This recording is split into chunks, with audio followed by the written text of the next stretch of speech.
successful title that he has. Okay. Yeah, he has a couple other too. The Bulletproof Chicken, right? That one's my favorite. Oh, see, Bulletproof Chicken. See, I'm glad we got the pitch, because when I saw Drumsticks of Doom, I was immediately thinking chicken legs. I'm like, what is going on here? But Drumsticks of Doom, that makes way more sense with the pitch. So, there you go.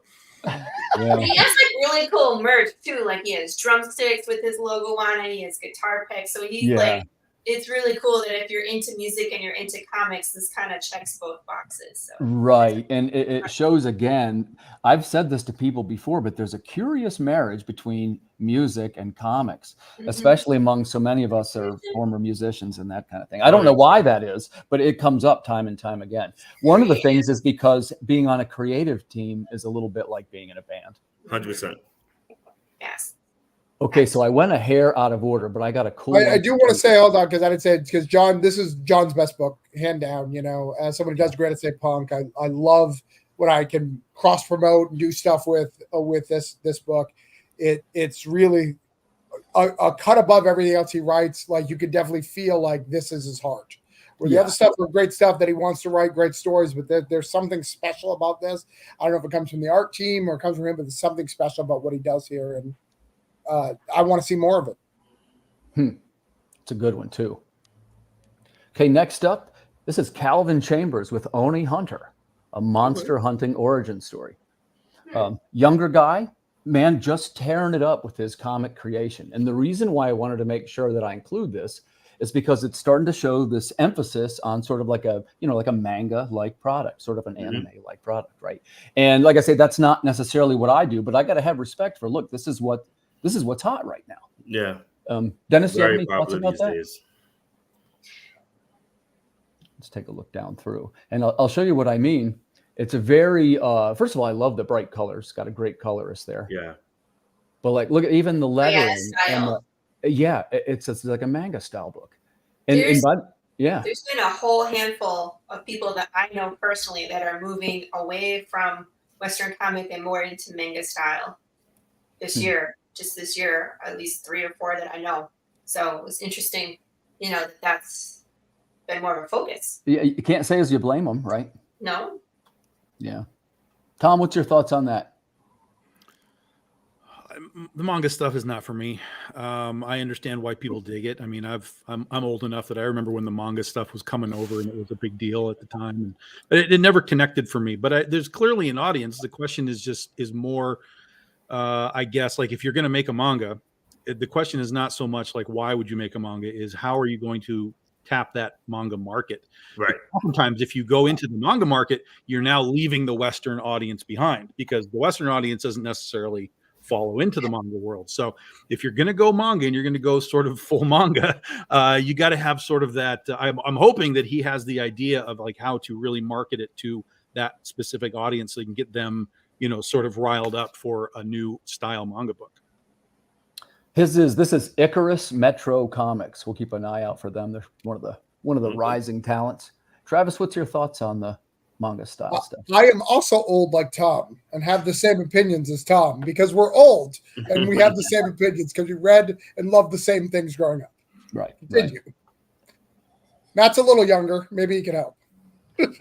Matt, how about you? That's the nicest thing that you've ever said to me. It's all you're getting too, Matt. It's all you're getting.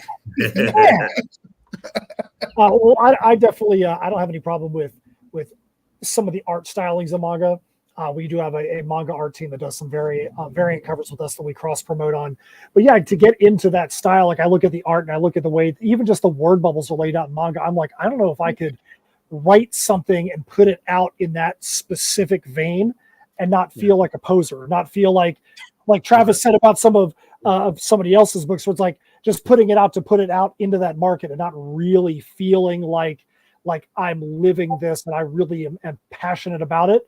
But I can see why people are into it, because it's very, very simple reads, a lot of art with very little word bubbles at times. But yeah, I think that it definitely looks good for what it is, for sure. Yeah. Next up, this is Mary Shelley's School for Monsters. This is by Jessica Mason. I'm a huge fan of her work, and she's actually a sci-fi person too. She's been on the podcast a couple of times. But I like the art style that was developed for this book. Dennis, are you familiar with this one? You know what? I heard whispers and rumors about this book a while back, and I was very, very excited for it. I'm a big Mary Shelley fan, regardless. So it was like Frankenstein, anything in that vein, I'm all for it. So, I mean, the artwork looks great. I'm sure, like the letters are. Oh yeah, this looks amazing. Yeah, it's so pretty. I really love the art style. The temperature is great. Dig that lettering. Like I always like the old reverse school, lettering. Victorian vibe, which I like. No, this is great. I love it. What do you think, Lori? I guessed you'd probably like this. I do. I like, well, you know me, Tim. I love horror. I say this a lot. I was like, I like sci-fi, I like horror, I like post-apocalyptic stuff. But anytime I also like when you get like a classic, a new spin on a classic, seeing something in a new light. So I like the dark tone, very foreboding. I would definitely read this. I love the style to it. Absolutely. Yes, that's a nice job on that book. Show us more. What do you think, Tom? What do you think, Tom? I mean, I've never heard of this, but it's a good looking book. I would probably be willing to give this a run just by seeing it just like this. Oh, there's a little more color to it. I like this. Yeah. For me, again, I'm old, man. I'm always wary of anything with school in it. I was like, I've done the school thing. It's too much. I've seen Harry Potter. I've seen all this school stuff. So I would be curious to see how we do the school part. It might drive me out of it, but from a visual sense and such, I like what I'm seeing. It looks really great. It's got its own vibe to it. Very unique. And, I'm interested. Well, I guess that's the best. Yeah, 100%. Yeah. Travis, what do you School think? for Monsters. I'm immediately like, oh my God, is this Twilight? Is this Harry Potter? Like, what is this? But it could be beyond what I'm expecting, and that would be the hope. Twilight on this show. Boot. Oh, I like that blue. So Yeah, Tim, that's awesome. I have backed everything except for the Oni thing thus far because manga and me do not mix well. Gotcha. But this one I have right near me because I love it so much. Really, Nice. I think it was like 2 or 3 on my list this year when I did my list. I don't remember, but it's on my list of this year. This book was surprisingly good. It was targeted towards young adults. It is not young. It is young adults, but it's written. It's one of those books that were like young adults is a marketing term, not necessarily a definition of what you should take from this book. Okay, sure. It is so good. Jessica is miles above some of us. Like she is such a good writer. Like this, she should be in the mainstream right now. She is so good. Right. I cannot recommend this enough. I'm gonna buy everything she ever puts out because she is amazing. She's so good. What if she put out a manga? Then she betrayed me and my people.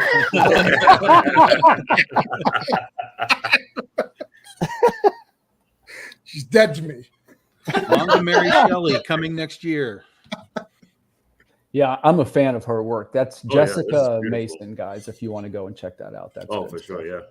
So hey, I wouldn't be doing my part if I didn't tell you guys about these new plushies that are coming from my friend Carissa Grant. I love her. I wanted to mention her because Travis was mentioning earlier about the hardest working people in comics. Yeah, she's always buzzing her butt. Chris is just on fire. She's just on fire. And this is her new thing, which it's a collection of plushies, right? And you have the choice of like, there's even some like 3D printed weapons and this kind of thing. And well, I guess the first thing I wanted to ask you guys is let's tie it into a round of questions. Like, the importance of having quality merch is one of the elements of the way we run our businesses. So, Dennis, what do you think about something like a plushie that's based on a supernatural hellhound? I mean, merch is very tricky, man. You have to have the right sweet spot because you have to have the right numbers for like your merchandise, the quantity. You don't want like box and merch sitting around in your apartment or your warehouse or whatever. So the plushies, everybody loves a plushie. I think they're very marketable. Actually, she's been posting a lot of her book on Facebook, and I've been like following and sharing. And I love the artwork. The artwork's amazing. So yeah, I would definitely buy one of these. Yeah. Pretty cool. What do you think, Lori? Lori, you're a merch queen. You're coming up next. Okay, good. Carissa is the queen of merch, and she's been doing these plushies since the beginning, and now I think they've kind of become popular, and other people are now doing plushies because she has honestly changed the way that people market their Kickstarters. Yeah, because for of sure. this. Yeah. And she's still waiting for me to do my Big James plushie, which I promised her I would someday. But people love these. People love them. There's no denying that. And I mean, you can see how popular they are because she's, all of us have been doing the book thing, and now her plushies have taken on a life of their own. She has a Kickstarter for just the plushies because that's how popular they are. So sometimes you have to, just a matter of finding your niche and finding what's popular with your crowd, and then running with it, because this is amazing. Totally agree. In my opinion. Yeah, and total sweetheart of a person. I hope it's okay if I mention that too. Yeah, Chris is awesome. Tom, what do you think? You got some merch rocking over there. I know you do the action figures now, right? We do the action figures. No, we did a action figure. It was hell, and it came out great. So we'll eventually get back to it. But Dennis is right. Merch is a tricky thing. But crowdfunding kind of changes the trickiness to it, because if you're crowdfunding it and you have a goal, I need $10,000 to make so many pieces of merch, you can fund it. And now, granted, again, might still have some boxes in your garage for a little while, but at least you can then take it to cons and add it to your future campaigns. Like when we do Critter in January, our leftover figures will be part of that campaign now, so we can sort of build the brand and the awareness of it. So I think and it's cool. I've seen people doing just prints on Kickstarter now, like, hey, we're doing exclusive prints. Now we've got plushies, we've got toys, we've got, Kickstarter is becoming the all-encompassing indie go-to for everything at this point. And I think it's cool. And I've seen her videos. So I've seen her playing with the things live, and they look amazing. Like, the designs are great. The quality looks great. So this is awesome. I'll be really curious to see how it all plays out. Yeah. She's How kind about of you, Travis? the guinea pig of our group. She's kind of a what? What's that? She's kind of the guinea pig of our group. She's always trying stuff first, and we're all watching it's not going to work. So how about you, Travis? Do you do I love Travis? Carissa. I will never, ever say a bad thing about Carissa. I help her out. She's one of the rising stars. She works harder than all the men out there. Not all of them. All of us. She works harder than all of us. But this plushie business has got to stop. It's everywhere. Everyone's using plushies and putting them on their campaigns. I don't need a Stalker War plushie. I don't need an Anubis plushie. I don't need a Hound. I don't need any of this nonsense. Okay, Travis with the hot take. Yep. Shots fired. That just sounds like you're jealous you didn't do it first, Travis. Yeah. Next, Travis will be saying that he doesn't like cosplayers at his booth. I've said that, Tim. You were there. I know you. Oh. I'm an old crotchety man who just wants floppies. Just wants you to get off his lawn, okay? Just get off of his lawn. Matt, by the way, Matt, you got to chime in here. You got a merch empire. We're coming to you here next. So. Let me tell you, I remember really one of the very first shows that I ever did with Travis. He's like, dude, are you setting up a table for your books, or are you setting up a concert merch booth? And I'm like, yep. And that's pretty much the case, because, having metal music and all that, I come from the world of you got to have T-shirts and you got to have the albums, and we got CDs and records. But I think that one of the biggest things is, whatever your merch is, make sure it's on brand. Because if you're just like, I'm just going to go get into, I want to go like make a plushie, and it doesn't make sense with your brand. Like, I don't know if anybody wants to see a Broke Down in 4 Dead Bodies plushie. Now, I will say I have seen the Broke Down in 4 Dead Bodies Muppet puppet that Travis has, which is freaking amazing. But I don't know if have you ever shown people that, Travis?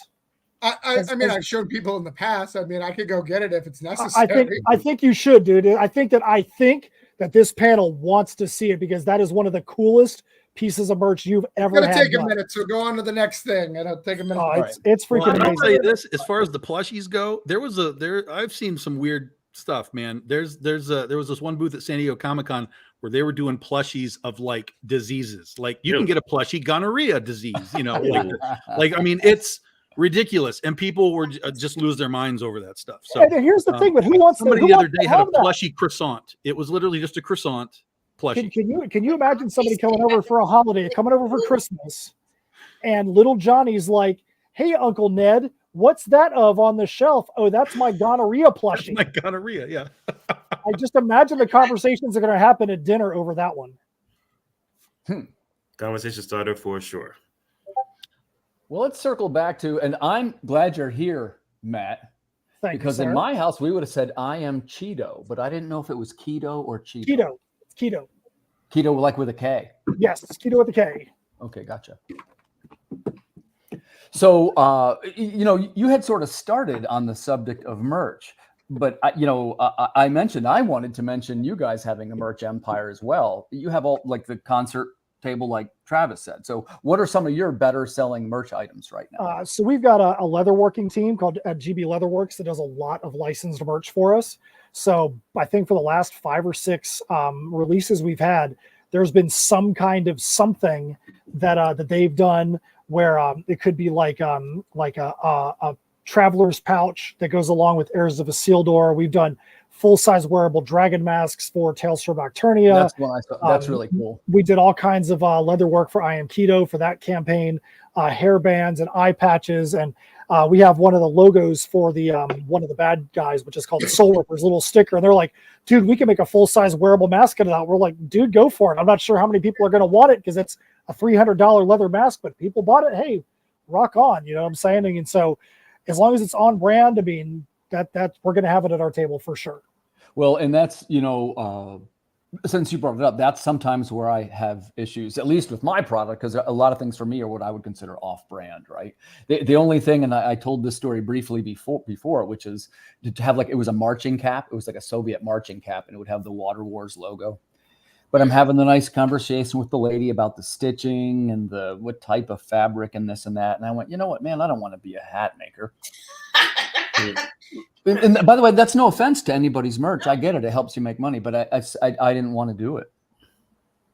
Well, sometimes that stuff is just for your branding. Right. You want someone to wear that hat that says your logo right on it, or a shirt that has your logo on, or whatever. That's just instant branding. If you can get them to walk around the Comic-Con and Bless you. Thank you. Hey, what's that on your shirt? Oh, go talk to that guy. He's over there. Right. Yeah, and we do some of that stuff. I do the bags with our company logo stamped on the side. Hey, do you need a bag? Everybody needs a bag. Yep. We did that in Baltimore. Okay, so let's circle back to I Am Keto. Matt, tell us who will love this book. So I Am Keto is, like we said, it's like Soul Calibur and Mortal Kombat meets Mad Max. It's set in the fictional Far East. It is a spin-off from Heirs of Isildur. The guy in the very front that's wearing the white jacket is the character Keto, who got pulled through a portal into our apocalyptic steampunk sci-fi tale. And we always thought that he was going to be really cool to have an origin story out there. And we had only thought it was going to be about a 10 to 12 page story in the Perilous Prospects in that trade paperback. But as we started to put the story together, we realized there was way more meat on that bone than was going to be able to be told, and it deserved to have its own volume. So this is going to be an 80-page graphic novel. It's at the printer right now. If you followed our social media over the past couple of days, I got off the phone with the printer last Thursday morning. 2 minutes after I got off the line with him, I heard ka-clunk, ka-clunk, ka-clunk, and the drive that had all of my active working files on crashed. So we were within 24 hours of going to the printer, and the drive with all the active working files crashed. What you just showed was released a few weeks beforehand, which is the first chapter of the graphic novel. So we did, for 3 days, rebuilt everything from backups and previous files and got it off to the printer. It's actually there and in the print queue at the moment. Oh, thank God. Oh, that's the worst story ever. I'm so sorry. Well, thank you. But yes, it was. It sucked. I was pretty disgusted when that happened. So yeah, I literally got phone the printer. I'm like, hey man, I messaged him like, hey, so that thing we just talked about, yeah, scrap all of it. I have to rebuild everything. But so the story follows Keto Ascatoyo, who is in the Yamaran Empire, and it covers everything in his life before he gets called into a portal into the Heirs of Isildur world. He is a twin brother of his brother Kenji, and in the Yamaran Empire, the firstborn in a household has a place of special significance. For Keto, he was born a few minutes after his brother, so he's not considered a firstborn, and so he's not getting all the benefits and all the praise that these firstborn get. And he's perfectly fine with that because he's never known anything different than being 3 minutes away from being a firstborn. So he's helping all of his friends that are firstborn in their family to prepare to for the eye of the emperor to see if they can become a part of his elite guard. And that's where that first chapter that you just showed, Tim, that's where it covers is the things things that lead up to that. And the lyric video for Spiral into Madness, which is the theme song that we wrote for it, covers one of the big twists about what happens when the emperor goes to see if these firstborn are ready to show their worthiness to be in his elite guard. That sounds good, man. Wish you every success with that. I'm a fan of your music stuff too, as you know. And we got a new song here coming out this week. I'll keep you guys posted on that. We'll keep the train chugging along on the tracks here. We'll have, let's see, like that. There we go. Path of the Pale Rider. I have great news, everybody. I actually have the author of this book here, and she can tell us a little bit about it. My quick comment is going to be, Lori, and at first I didn't know that you were 100% going to be here, and I'm glad you're here. But one of the things I like about Path of the Pale Rider is it does the things a little bit differently. It's a little more interactive. It's a little bit more multimedia. I like the clues and stuff like that.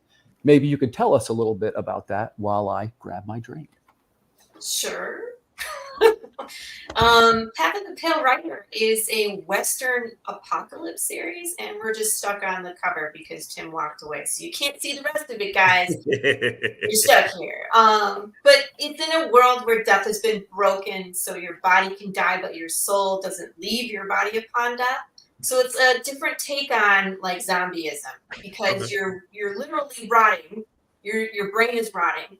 But as you're going through that decay process, you're losing your humanity. It's like dementia and fast forward, right? Because you get forgetful or violent or vegetative, detached. And this is not just people, it's animals, insects, fish. Nothing can die correctly anymore. So we start the series 10 years into that apocalypse, and things have devolved back to the Wild West. And we're following kind of like the last guy who gives a damn, who is still looking for the answer of why did the dead no longer die. So we do something different, like Tim said. It's like we have the comic, but we also, on the back of every issue, the back cover is a riddle. And if you solve the riddle, you get to interact with the world like it's real. Oh, wow. So it might take you to a digital space or a hidden video on YouTube, or if you solve the riddle and email the answer to the Path of the Pale Rider email, something shows up in your mailbox from one of the characters. You can interact with the characters like they're real. Wow, that's cool. Thank you. And then on top of that, we also do short films. So I do a short film for every issue, and we kind of tackle, it's like a deep dive into some of the issues that maybe we don't elaborate. Like, for example, Jude St. Clair's mom passes. Right? But what does that mean in this world? So we get to see that, and we get to see a short glimpse of what his family goes through. But the short film that I'm working on now is like a day in the life of this nuclear family where the father passes away in the first 10 seconds of the film. So what happens to the house? What happens to the kids? What happens when he starts to lose his memory? You know what I mean? Like how everything just starts to break down, and kind of the ethical questions that are created by the situation. We do a deep dive. And what I love about these is the fans get to interact with them. So either I will film on location and people can come and I'll set dates, or they can film themselves and send it to me and I will edit it into the film. The last one we did, if they wanted to participate, they just had to take a creepy selfie. And I zombified 40 people for the credits of this one. So the credits roll. You can see yourself in your zombified form in this next short film. So this is something pretty cool. It's pretty cool, Lori. Thanks. Yeah. Yeah, I'm a backer of this project too. Cool. I know. So we're finishing up number 4 right now, like chomping at the bit. Poor Marco's like, Lori with the hot When will number 4 come out? Slated to finish next month. Okay, great. We were hoping to finish by the end of the year, but poor Marco was like, Laura, you're killing me with these spread pages and you're 17,000 people in these scenes. Sorry, dude. All right, you do it. I want. More important is for it to be done right than to rush it out the door. So yeah, I agree. Doing some really amazing work in this next one, and then we'll put it together for a trade early in 2024 as well. So, congrats, Lori. I love what you're doing. Looks great. Hey, man, I hope one day you'll want to make a Western Path of the Pale Rider. Maybe we'll make an original song. I was just going to say, we need to talk about that. I need some music, and I would love to bust my electric cello out, and we could work on some music for Pat. That's the new thing. Some of you guys know that. I told Matt a little bit. So for next year, we're going to be doing even more songwriting, and Creative Cranium is going to start doing musical guests too. The next one after you guys is the songwriting episode. So let's take a look at Mittens Space Pilot. Yeah, I'm a huge Mittens fan. Now, this is, Greg Moquin, who is Seer Nova Comics. They do a couple of cool things. And I also wanted to mention they do their online comic convention at the end of it's over Thanksgiving every year. And it's always a lot of fun. So I just want to thank those guys for doing that. So what do you think of this, Dennis? I actually know Greg for a long time. Great guy, constantly working, constantly putting stuff out. I like Space Mittens because it's like a feel good. It's like it's charming, you know. It is. Like, something you like gives like your little nephew, like for Christmas or something like that. It's very like kid friendly. I love the colors. The art style is very simple, but it's like detailed, which I like. It's a very good book. Nice. Mittens. What do you think, Laurie? My kids love this one. I got this specifically. Like, I enjoyed it too. Like, I always read everything before I let my kids read it, just to be sure. So we all have a blast with this one. This one is their favorite. And then I gotta send a shout out to Stan Vera and his There's an Alien in My Toilet. Oh yeah, I know those guys. They're the series is great because it's like it's sci-fi. It's sci-fi. They're in space and it's great, but it's like meow meow meow meow cat. So we have a blast with this too. So it's always fun. It's different than the cats in Tom's book. That's different. Different cats. Yeah. They sort of have this monochromatic color scheme. It's a little bit of a bold decision. What do you think of that, Tom? I mean, a lot of that just depends on the art, right? Sometimes the art can carry it, sometimes it can't. This seems like it's fine. All age. I'm assuming this is an all ages book. All ages books are always interesting to see, how well they do, just kind of in general, because it's oftentimes a harder sell, particularly on Kickstarter. This has been a discussion for a long time. Is Kickstarter more for the sort of adult market? I don't mean like adult market, but just like adults here, because kids don't have credit cards, stuff like that. So, you would assume that this is parents buying it for themselves or for their kids. So, but it looks like he had like 250 backers and did like I think this was their biggest title. I think it was. So that's a great sign that you can create something that is like an all ages thing and it can do well. That's great. Yeah. Cats. Travis, you a Mittens fan? Cats. Oh, look who it is. Let me. Who that? I would have them talk, but I don't want to be canceled. Hey! I've talked in the past and I've got close to being canceled, so let's avoid it. But yes, this is my wife knows I love Muppets, and this is my character as a Muppet in Denver from Broke Down 4 Dead Bodies. Very cool. Wow, that's awesome. That's really amazing. I told you guys that was worth getting him on camera, wasn't it? Yeah, that's great, man. Flash the camera. So, Travis. I like. Oh, hello. That's really cool, man. He is pretty cool. Wow. I like him. Congratulations. Yeah. So Mittens is a good book. Greg did a great job. However, I would be remiss to not say that it's not an issue of ink, so I'm not sure why it exists, but that's fine. That's a personal joke between Greg and I. Gotcha. Matt knows that. He's seen me yell it enough times. Oh yeah. Okay, next up, take a look at Terrence Grace's book. This is The Locksmith. Volume 5 just came out. It's kind of, I'll start off first because this one's kind of hard to describe. It's a crime thriller, but it's like a Lovecraftian, it's like a monster tale underneath of it all, but it's written as sort of a noir thriller. I think this team did a terrific job on this book. Yeah. And some of the artwork is really kind of unsettling. You dig that one, Dennis? I mean, yeah, man. I mean, I'm a big noir fan, so it's like when I picked this one up, I was like, wow, this is great. I mean, the color scheme is great. Ooh. Gritty artwork really reflected the story. I love the colors. It was a great book. I'm very excited for it. Yeah, and it's 5 volumes so far. Wow. Yeah, a lot of work. Right? Yeah. This looks amazing. Oh yeah.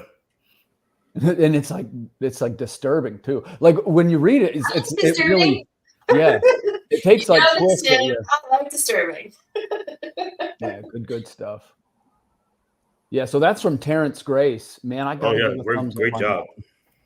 What do you think, Lori? Does that seem like your cup of tea? I bet you it is. Yeah, I think so. I think it. Yeah. Well, I mean, just based on that little bit of art that I saw, it looks really nice. I would definitely back this and follow this. Yeah, right there. HP Lovecraftian horror. I'm there. Yeah. Love the vibes. What do you think, Tom? Yeah, it's got a unique art style. You're gonna know what you're looking at when you see it. That's really good. There's nothing ordinary about it. So that's great. And when you say 5 volume or 8, what did you say? 8 volumes? I think it's 5 so far. So 5 volumes, like 5 issues or 5 volumes? It's 5. Each one is oversized. It's kind of like what you would say giant size. I think, and correct me in the comments if I got this wrong, but I think it's 5 40-pagers. Okay. Oh wow. Hi, Quentin. That's a lot. Yeah. That's giant. That's great though. No one's making extra size comic like the jumbo size comics anymore. You know? I think it should be because it's like sometimes you have so much story. Like I'm working on a double issue right now for Strange World Comics, and the thing is like we wrote issue 0, so okay, but it's not enough action, so we're actually adding on to it to make it like a double giant size issue. Oh yeah, gotcha. Next, I've got actually, did you want to share anything, any other guys, about this book? I don't know about this book, Tim. This is shocking to me. This is the first book on the list that I have never seen before, and it's beautiful. It's a beautiful book. And I back, I'm over 1,000 back, so I back pretty much everything on Kickstarter, I feel like. Right. But man. I can tell you what I know about Terrence, and he's a hell of a cool guy too, but he's a West Coaster. And he's also a photographer, and I guess he used to be in a punk band. Wow. See, this is someone who I need to recruit to my over empire of holiday spirits and Cthulhu Invades, like somebody who could do this kind of talent and quality for a book. I met up with him, I guess the first time I crossed paths with him, we were both in one of Russell Nolte's books. Okay. Pretty sure. I think he was in volume 2 and I was in volume 3. It might be that. Well, I was in volume 2, so maybe I'll have. Yeah, you guys are chapter mates. Let me confirm that in my diary. If anybody feels like Googling it, hey Quentin, how are you, buddy? Nice to see some viewers out there, keeping it real. Very nice, very nice. So we'll jump over. This is a guy by the name of Dan Schmidt with Worms Crawl Out. And I'm pretty sure it's 2 volumes, right? It's Worms Crawl In and Worms Crawl Out. But look at this book. It's crazy, man. Yeah. It's like all this super digging the art, super pencil art. That's just a little bit of preview art, but the panels are like that too. Yeah, but that looks great, man. It's really interesting how like he works with the negative space in this one. I like it. Yeah. They've done a terrific job there. And he's on the Kickstarter circuit too. Do you guys know him? I'll see if I'll get you an image of that. What do you think about black and white books in general? I think they're underappreciated because if it's done right, a black and white book can really, really like stand out, especially if it has a gritty noir story. I think the black and white really, really pulls it together. Yeah. I like black and white stuff. Mm-hmm. This one is, if you look at it, it's a lot of dark spaces. Like Dennis said, negative space is really well used. Crazy. I'm sorry. Go ahead if I interrupted somebody. No, it's okay. No, he's been working on this book forever. Between the 2 volumes, and he loves it. He's got a great story there. I'm very happy that it found a second home with the publisher this year, which is very, very cool. I don't remember the name of the publisher off the top of my head, but I did get it. Blood Moon, maybe? Maybe I'm wrong. No. It's a new one, a new horror imprint out of England, which is pretty cool. Oh, wow. England. But yeah, it's a really good book. Very, very happy. I've already hired him for a broke down thing next year, which is pretty exciting. Nice. Oh, nice. So got hired out of the deal too. Very cool. Very cool. Matt, you got any thoughts on black and white comics? We already talked about Drumstick of Doom, so I think that if it's done right, it can be done really well. And this is one of those that I think definitely looks really, really good. I think that for a black and white comic to work, in my personal opinion, how you can see here that it's not a lot of crazy choppy lines in the background. There's right. you can clearly see where the word bubbles and the text is, which I think is key, because if you've got too busy a black and white art and then you throw a black and white word balloon on top of it, it can make it tough. But I think that they did a really good job there of making it where you can still read it and still really understand what's going on in the art. Giving away all the secrets of making comics, man. Yeah. There's something about knowing the secret and being able to execute the secret. Very true. Yeah, the two are very different things. I feel attacked by that statement, Lori. Please explain. We'll do that at another show. Feel free to come on a Tuesday morning, Bird. We'll discuss in detail.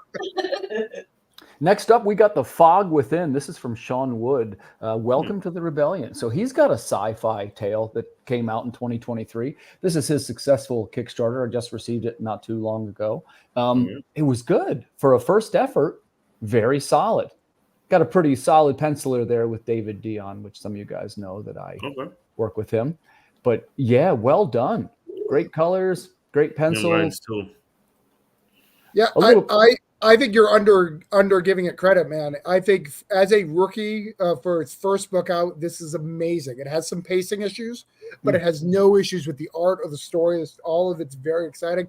It's really just pacing, which you cannot. It's not self-taught. You got to learn it. You got to do it to learn it. But he killed it. I mean, even got advice from Scott Snyder. I mean, took the time to really, really get this. Asked him a lot of advice, asked me a lot of advice. Yeah. The guy really wants to learn. Kudos with the work. I'm so proud of this book. I'm so happy that it funded because it struggled. We had to push it towards the end. But hopefully he gets a huge fan base because the guy's going places. He's really, really talented. And yeah, again, I got to point out, Travis is 100% right. Sean's a sweetheart of a guy. And man, he came to the convention and he went out of his way to meet everybody and to do his network and doing his due diligence. And obviously we want to see him succeed. Now I was proud of him too, man, because he was, we Travis and I sort of took him under our wing a little bit. And it was a fun experience, I think, for everybody the whole way around. Congrats, Sean Wood. Your book's terrific. Anybody want to add any thoughts on that? I'll give one more little scroll here. Reminds me of Cyberpunk and X-Men is what it was. Very much so. And there's a Raymond Lee cover if you guys like Raymond Lee, which I sure do. And it also has an element too, guys, of, and again, I mean, this is a compliment. It's a little bit of like a G.I. Joe vibe, meaning that it has sort of like the named characters and they're in squads and so forth, which I just always think that's neat and just really a lot of fun. Nice detail. Yeah. Little details matter. Yes. So we're very excited to see that one coming together. What do you think, Matt? You like that one? I think that the art in there is ridiculous. I think that the look of it, like Travis said, is it was shocking. I remember when Travis was starting to promote this comic. When I looked at that, I'm like, man, this is for a first time campaign. Definitely looking forward to see what he does to top himself as he goes forward. If he's going to come out of the gates with that kind of issue. Yeah, to keep the machine running. That's gonna be the hard part. He's coming out after that critter money, Tom. Hide. Specifically critter. He said he's not going to threaten my money or Matt's money or Tim's money. Specifically critter. It was really weird. I don't know why he has such a grudge against you. Well, good luck, partner, because we're going all Critterverse next year. So you gotta chase. You gotta chase. So, hey, next up, we got Periwinkle. This is actually one of the Bad Bug properties. I was impressed to see this one. I'm actually a fan of some of their work. it's a little bit of an edgy story, I would say. That not particularly maybe the most family-friendly Christmas. Do you have any thoughts on Christmas stories in general, Dennis? I'm a big fan of Christmas. That's actually my favorite holiday. So it's interesting when they take a spin on like a family holiday like that, like make it dark or put like a horror spin to it. This looks really, really good, actually. Yeah, the artist they got is incredible, man. Yeah. This is written actually by Scott Wilkie. How you doing, Scott? We've collaborated one time. He's a good fella. But Nice. this book, man, is sort of like their home run, I would say, because it's one of the broader audience books. Sure. I don't necessarily go in for, some of their books are what you and I might consider kind of erotic. It's not necessarily aimed at me, but I get it that it's a thing. But this is like their edgy Christmas tale, and I feel they nailed this assignment. Yeah, Hey, Travis, do you know of any other books that might be out that take holidays and put a horror spin on there? Do you have any ideas? Is there another one out there that you know of? I feel that's an affront to Jesus, who died. Died. He was born on Christmas, so I wouldn't do it. But I know there's one called Holiday Spirits up, but I wouldn't look at that Kickstarter. Whoever put that together is really a horrible person. I think it's a guy named Jeremy Gagnon. Is that his name? Yeah, Jeremy Gagnon. Gagnon. Famous letterer Jeremy Gagnon. Ringo Noma. No, Holiday Spirits is great. I love this book. Yes. In fact, I invited him to be part of future issues, and I think he's going to do the forward for this one as well. Periwinkle's a great story, a lot of fun. I love horror. Horror and Christmas go really well together. They shouldn't, but it does. Yeah. Weird. It's weird how easy it just goes together. Mm-hmm. Yeah. But yeah, we have Holiday Spirits. And you know what, Tim? I'll give you an announcement. You ready for an announcement? Yeah, man. I hired Tom Hutchinson today. Because I hire people. That's what I do. And when I hired him to be part of Holiday Spirits 4, which we're announcing because I told people I wasn't going to do it, but we are. It's going to be called Monsters Batch, and it's going to have tons of monsters from Dracula to Kong, which Tom is going to be doing, from Frankenstein's monster, Bride of Frankenstein, all the Universal monsters, not Universal because, public domain and all that, but all of them are going to be there. It's going to be fun. That sounds like fun. Wow. Yeah, that sounds really up my alley, actually. Yeah, we hired a whole bunch of people for it today. So it's really exciting, and I think it can be a contender to really take down some of that Cthulhu Invades money. I think it could be that big. Okay. It sounds like a hit, man. It sounds like a hit. So let's see who we got next. I'm sorry, I got a little bit off a track there while we were talking. I got excited about Tom here.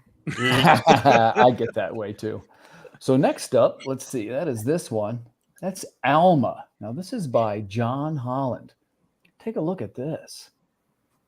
I'm going to give you a little scroll here. This looks creepy. Yeah, right? Very much so. I like it. Grandma. What is Grandma doing? What if Buffy, the vampire slayer, was a 72-year-old grandmother? Oh. All right. I'm hooked. Things would get done a lot quicker. Check out the art, though. It's cool, man. 3 moves instead of 7. Isn't that what Once Upon a Time was about? You guys probably maybe not have read that. Or Once in Future. Sorry, the Boom book. Oh. I was like, Once Upon a Time. I don't know. There's a flying shark. That's you always buy things with sharks. Yeah. Ooh. I think that's what I tell all of my customers. Like whenever I do my live sales, if I see a shark in a book, I point it out to them, and I will invariably sell it because there's a shark in it. So A+, I'm putting a shark in your book. There you go. Cupid versus shark. Tricks of the trade. Yeah, it's fun to do these exercises, and Travis knows I don't always know what to do to try and help indie creators, but I know I want to do something. And it's like you say, I had this submission, and I was like, wow, this is really cool. But same thing, I hadn't heard of. This is by John Holland. So it's like, this one was new for me. Yeah, this is not the John Holland that I know. The John Holland that I know does not do this type of book, which is pretty cool. Because I thought we were talking about a different book from John Holland. Oh, shark. Hey, yeah, Tom, I'm gonna challenge you here.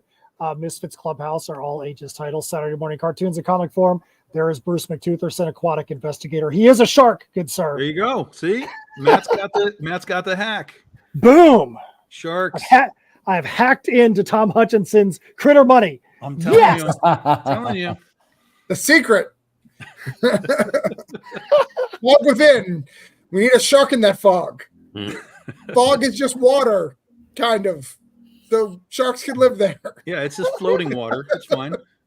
Speaking of sharks, hold that. I think that's Sharknado logic, right? That Yes. if it were for Sharknado, it would work for that. That's right. I'm going to Dude, use this this book- as a. See, Use this as a going back segue. to when we talked about that other book, though, we talked about the two other ones that were black and white. That one felt like I wanted it colored so bad. Versus the other ones I felt like were toned to make it black and white. That one I was like, I wish this was colored. Since it came up, I will give my opinion. I actually love black and white books. I do, but I'm not sure they can survive in today's market. All right. It's It's very very variable. I mean, niche. look at The Walking Dead, right? I mean, Walking Dead. It was black and white through its whole thing, and now what are they doing? They're actually going back and recoloring the damn thing now, Colored which is everything, kind of yeah. crazy. But I think it's all within the tone of the book, And Travis is right. It's like I think it worked black and white, but it definitely was a very stark black and white versus like the tones and some of the blacks and so on that lifted the previous books that we saw. So I think that one could exist either way, but I think it would be really interesting to see that shark floating through the air and having different colors for what was going on. And yeah, for sure. Yeah, I actually kind of prefer it in many ways, but the truth is, it's usually a cost thing that makes it not. That's why they do it. It's not really because of artistic purity. It's like in the Walking Dead case, it was because they didn't have enough money. It was a nothing book at the time. Yeah, but Pat Shan does Destiny New York, and it's black and white, and it's done on purpose. And he's got Pat Shan money. I forgot that's that. like, I forgot that's that. like Critter money. It's very similar. Yeah. Yeah, that's one of the things too. I almost asked Pat because he helped me with some coaching on the one I'm doing now. But then I thought we couldn't have too many Titans. It might take some thunder away from Travis. Thanks. Hey, so Shark of War, that's Ben Lacey, another hardworking guy in comics. Yeah, I like Ben. Ben is cool. Yeah, what do you guys think of this one? I like sharks, so it looks fun. Like the tone. This is a totally I have not seen the book in person or anything, but I see this on somehow this is in my algorithm, probably because it's sharks. So every time this thing is around on Kickstarter, I am always seeing this dude's ads and his posts and everything. So this is a wild shark book. I mean, look, he's eating Apache helicopters and stuff. I mean, it's if you again, this is a just go book, right? It's like if you just want to just go, you don't want to worry about super heavy duty drama. It's sharks and he's eating people and he's got some guns. Like, just go. Yeah. Sometimes you don't want to have to think hard. Yeah. Right. Yeah. Just entertain me. Blow shit up. There you go. Blow shit up and eat some dudes. It's, Start with, I don't know, guns on it. Blow shit up. Yeah. Don't overthink it, right? I think we got to give kudos for Ben. He's been around probably 4 years, Matt. What do you say? 4 years, maybe 5? Yeah. I think it's yeah, the guy, this started out as a digital comic, like with digital graphics, and it wasn't selling as well. And he's moved it to traditional art, paid the extra dime because he has a vision for this book. And I love people who are willing, that they love the book so much, whatever format it's going to take to get an audience, they're going to do that. So Right. I have so much respect for Ben, and I back every single one of these things. This is not my thing, giant sharks flying in the air, but I will give Ben money every time because I love a guy who's going to work his butt off to make sure it's stuff. And Carissa has plushies because, that's what comics Because are. of Carissa. well, and Ben too. Ben is one of those people we all want to see people be active in the community and trying to at least help and not just always be about me. Right. And Ben is one of those guys literally at the top of the list. Every single day, Ben is doing something, even if it's something small. For the and sake that's of all the right. other creators around. Like Yes. I sometimes, he keeps that spreadsheet of the Yep. ongoing projects. That's so kind of him. And of course, I always forget to put my name on it, and he like hooks me up. Yeah. Yeah, he walks the walk, as we say. Yeah, Yes. very true.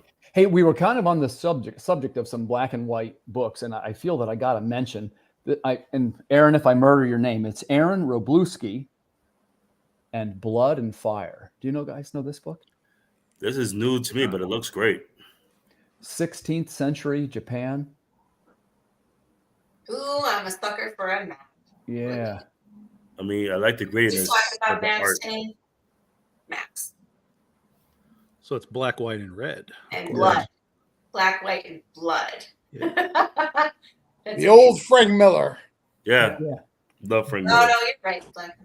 Yeah, I got to give a shout out to Aaron. He's always one of my backers too, and I'm loving everything he does. And he's got this new one. It's a horror title, and I don't think it was released yet. But it's The Gray Man. Isn't that his book? Anybody know? Yes. Yeah, no, it hasn't been released yet, but yeah, that was in November. That was that relaunch, October, November, when I was doing my last Kickstarter. Yeah, I might have missed that one, but I'm a fan of Blood and Fire, and I've done 1 or 2 videos on this book too. But I'm a fan of this type of thing. I don't know if you guys have seen the preview. There's a new series coming out, Shogun, which is going to be based on Yes. the. Yeah, Nice. any Shogun fans in the house? Yes. I'll watch Yeah. that. Okay. Yeah, I like the old one from the 80s even. It's great. Yeah, That's a good Sword series. fighting, martial arts. Yeah, it's samurai, and they're trying to. Yeah, they're all. It's got ninjas and assassins, and there's all kind of throat slitting and lots of betrayals. It's good stuff. Totally there for that. Spoiler alert. Jeez. Better than the Notebook. Your destiny is to never leave Japan, but my destiny is to become shogun. That's how it ends. Yeah, it's great stuff, man. Nice. If you like that, you'll like Aaron Robluski's Blood and Fire. Nice. Yeah, this And I is think great. Blood and Snow comes out next year. I think that's the next one. Blood and Yeah, Snow. Smoke and Ice or something like that, right? It's flipped around. Sorry, I got the name wrong, Aaron, but we'll pitch your next book too. I'll definitely support that one. So let's take a quick, we're kind of getting down toward the end here. I gotta give a shout out for the Yes. Boston Metaphysical Society. I Mystery am at so Pike Peak. excited about this book. This is from Madeline Holly Rosing, who's always super gracious and really been She's super great to me. nice. Yeah, I just love her, and she's always been very supportive of my writing too. So I'm a fan of her work. I dig the characters, and I also like how it has like a really subtle color palette. It's very kind of watercolorish. Yes, I love watercolor. So good. Yeah, it's just a really lovely book. What do you think, Dennis? Tell me your thoughts. I'm a huge fan. I mean, I've been following her career for years now. I mean, actually, I checked out the Demon one that just came out recently. I checked that out. Love the color scheme. I love like the steampunk revolutionary vibe that she has going on. I love everything about this book. Yeah. Lori, how about you? This is another one that's kind of like fiction based in a historical time frame, and you get to see like real people walking around, like Nikola Tesla. And Right. That is really interesting to me. Where again, they get to play with like history we know bits and pieces of, but maybe this is like feeding into some of the weirder things that we have heard, and maybe it's fantastic, but you don't know if it's true, and it's like built into the story, which I think is super cool. So Yeah. Nice job on that. Tom, what's your 2 cents? I'm familiar with the book. I've seen it before, but I have not read any of it. But from what I've seen, it's a really nice looking book for sure. Yeah, they did a nice job. They got a nice team. They also did some kind of thing this year where it was like an audio drama, or maybe that might have been the tail end of last. No. She did audio dramas. I don't think it was for this book. I think it was for a previous one, but she definitely has got audio dramas and prose books and all kinds of stuff in the Boston Metaphysical Society universe. Okay. I sometimes miss that. I got that somehow. I didn't get clued into that, but it sounds interesting. Travis, you a fan? Oh, of course, hired her as well. I love her. I love her stuff. I love Madeline. I love her as a person. I love everything about the book. I'm a New Englander. I do Greta Say Punk and all that stuff. So I love everything about this book. And she's such a good she's not as active because of some personal issues. But Right. Yeah, active in the exactly. community, anyone can go to her, and she doesn't keep any. She wrote literally the book on how to help you fund your Kickstarter. There's literally a book on Amazon that she wrote. She was one of the first people to Yep. do it, help Yep. people. Yeah. She's an amazing member of this community. She doesn't have a bad thing to say about anybody. Even when she said bad things to me privately, she apologizes for them after. So that's the type of person she is. Love it. Yeah, Love me this. too. Me too. Matt, you want to have the final word on Boston Metaphysical? Look at that yeah, cover. Man, oh man. Also, Metaphysical, Madeline, Steph, and I kind of feel like kindred spirits in a sense because we both write steampunk in that same kind of environment, even though our books and what we do between Boston Metaphysical and Heirs of Isildur are very, very different.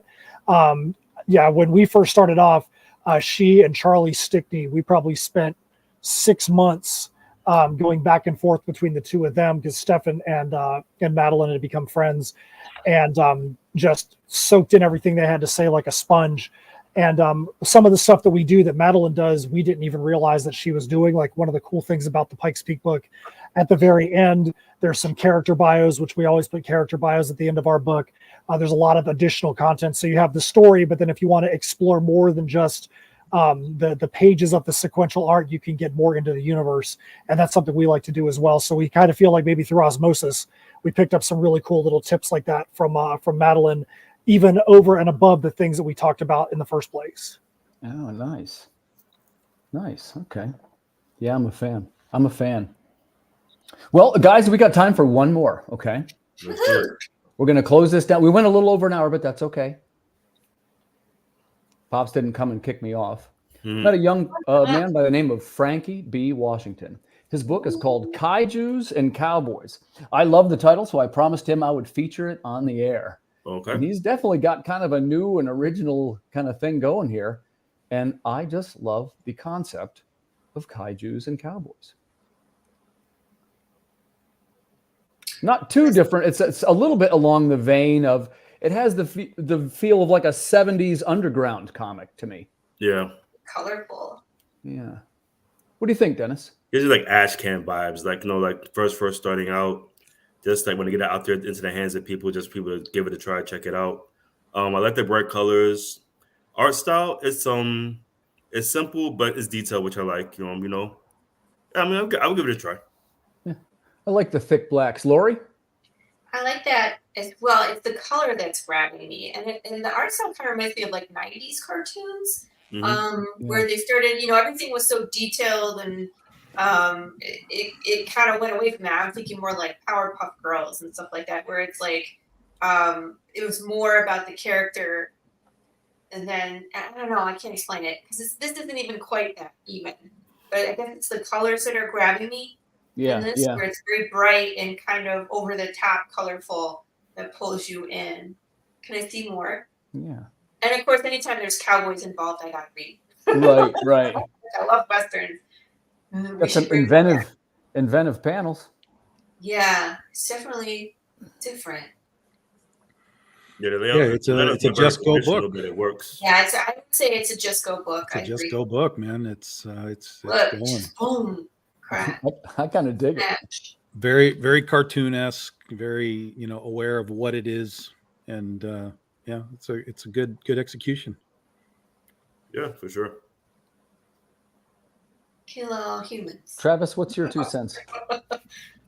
I like this book. I like their hustle. I know they've tried to get it to various publishers over the year. They worked really hard for it.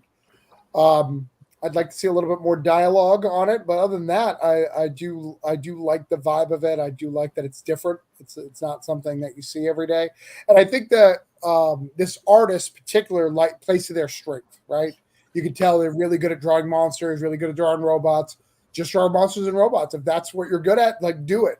Yeah, I love people who like get their style and they just stick with it because it definitely shows the love of that. Love of the craft. Matt, you want to have the final word on this one? I think that just by looking at it right now, the thing I like the most from this one is the SFX, more than the word bubbles, more than the art. I love that the SFX in the earlier panels seem like it's a part and an extension of the art, not not one or the other. It's actually a part of the art, which is really neat. Yeah, it looks like it's hand lettered. I don't know if it is, but it has It does a look sense that way, that they drew in that stuff. So yeah, Yeah. it's different. Very nice. Very nice. Okay, so that is our top 25. Guys, I want to thank you for joining me in the yearly review of the Creative Great time. Cranium. Yeah, congrats to the artists who were being featured. And I actually had really a lot of fun going through it. And there was a couple, 2 or 3 that I hadn't even seen before. So thanks, people who submitted their titles right at the end of the campaign. So before we go, let's just go around the room one more time and we'll say where we can find your work. Dennis, we'll start with you. Right now my stuff is Cross is in print right now. You can get that indieplanet.com. Strange World Comics, we are moving towards print. We're just trying to land on the printer and all that fun stuff. But I do post updates on Facebook a lot, and also Strange World Comics has a Facebook page. Guys, please check it out for updates, support, and yeah, that's it for me. Thanks for coming, Dennis. Oh, my pleasure. Thank you so much. So, Lori, tell us a little bit about where we can find you. Oh, I'm everywhere. But if you're looking to purchase a copy of Path of the Pale Rider, I suggest going to my website, which is just pathofthepalerider.com. If you're looking for updates of what I'm doing, I'm on all the socials, Facebook, Instagram, Threads, X, TikTok. I'm everywhere. But the best one to go to is the Facebook group, Path of the Pale Rider. That's where we do like the polls and the shenanigans, and we play games, and they kind of get like the best first updates before all the other socials. And that's where we can go if we want to see you smash a pumpkin. Yeah, if you want to see me smash pumpkins, okay. I do that for some of the stretch goals, and I do it live on the Tuesday morning brew, and then I'll post highlights in the group and then on my YouTube and TikTok. But important information. What's that? Yeah, important information to know. Yeah. Thanks, Lori. Gallagher 2.0. We're working on. It's fun though because I let people pick like the weapon and they name the pumpkin before we go destroy it, so it's interactive. Nice. But, yeah, so definitely find me there. Again, you can catch me on Tuesdays at 11 a.m. Eastern Standard Time to watch the Tuesday Morning Brew. Tom's been on the show. Tim's been on the show. You other guys are welcome to come on the show. Oh, that'd be great. Yeah, I'll have a blast. So catch me there. Thank you. Thank you, Lori. So how about Tom Hutchison? Where can we find him? Say, for example, if we want to hear about the latest movies that he loves. Yeah, so you can start with hashtag Tom Hates Everything. You can see whatever is going on in that regard. That's a real thing. Yeah, I basically live on Facebook for the most part. That's where kind of everything we do kind of starts, and then it disseminates out to, TikTok and Instagram and Twitter and all that. If you need to check out our books, bigdoginc.com. And if you like to sort of watch how the soup is made, you can go to patreon.com/bigdoginc, join the group that we have there. We post everything as it happens, pages, art, inks, colors, logos. They get to vote on stuff. They get bonus items as well. So if you like the process of comics, we kind of do a big portion of that on Patreon. But if you just want to kind of hang out and see what we're doing, Facebook, Instagram, X, all that kind of stuff. Wonderful. Thanks for coming, Tom. Yeah, thanks for having me. Yeah. Mr. Travis Gibb, always a pleasure to see you. Tell us where we can find the latest Orange Cone products. Well, you can find that on Kickstarter currently because that's Holiday Spirits. Volume 3 is on there. We've got some great creators on there. We've got a little guy called Cullen Bunn. Maybe you guys have heard of him. He's done a few books over the years. We've got Marchese Anafezzo from By the Horns. We've got Mario Candelaria. Why do these people have hard names I can't pronounce? David Byrne, a whole bunch of great people on that. So if you want to check that out, it is very cool. The rest of the stuff you can get at orangeconeproductions.com. That's a great place. But to find me and to know what's going on and search my soul a little bit, it's travisgibb.substack.com. I talk about all sorts of cool things. Hey, you brought it up. Thanks, man. Yeah, sure, buddy. I should have done that earlier. You're so slowly. I'm not sure what's going on there. Dial up? What's going on? Yeah. I got to go outside and hold the antenna a little bit. I got to put I'm sure it's because we mentioned it. Just so many people are massively going to the campaign. Flooding it. Crashing the server. Always high quality products from Travis Gibb and the gang. And I'm grateful. Thanks for featuring one of my stories too. Travis. Yeah. Tales of Collective is right there, the digital. Yep. Absolutely. And thanks for coming so much, Travis. And again, Matt, we're going to let you have the last word. I saved the best for last. Thanks for coming on the show, man. Where can we find you? Hey, I appreciate that. So you can go to linktree.com/InSymmetry Creations. It's right there in my name. That's got all of our socials, all of our links. It's also got a link to YouTube where our metal music videos are. All of Steph's articles that she's written for Fangoria, Horror Geek Life, Creepy Kingdom, Horror Buzz are all there as well. Would definitely love for you guys to go to our store, which is at tinyearl.com/InSim shop. You can pick up, if you didn't back the I Am Keto campaign, you can pick up a whole bunch of stuff there, including some things for I Am Keto that were not on the campaign. And our next Kickstarter is going to be on Kickstarter. We think we're going to launch early February for Heirs of Isildur, The Perilous Prospects Book 3. You can go to tinyearl.com, Heirs TPP3, and go follow that, which would make me super happy. And I know it would make Travis happy too, just because. And I need to be happy. Let's be honest. Like I get grumpy sometimes, but Lori's got to go again, right? Because you said the best for last, and that can't be Matt. So I know I just rolled with it. I didn't like that, Matt. I didn't like that. I wasn't a fan. I just rolled with it, and I was like, you know what? I'll take that, but I'm not going to say. You never heard me say the words. I agree. I just followed the prompt. I'm not afraid to call Tim out on these things. Listen, Matt's got a shark book. He's better than all of us. Yeah, he's got a point. You got a point there.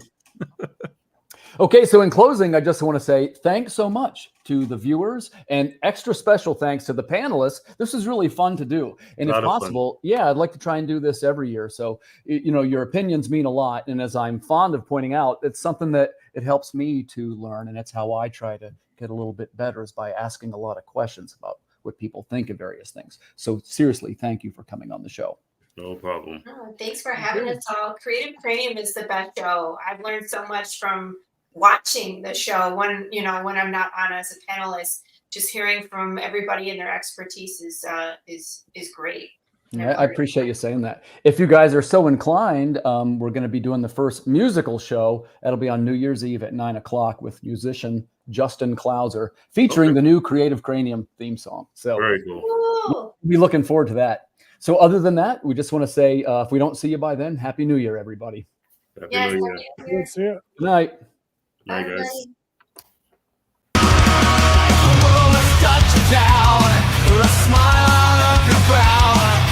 Put a little madness in your life. If life makes you unashamed.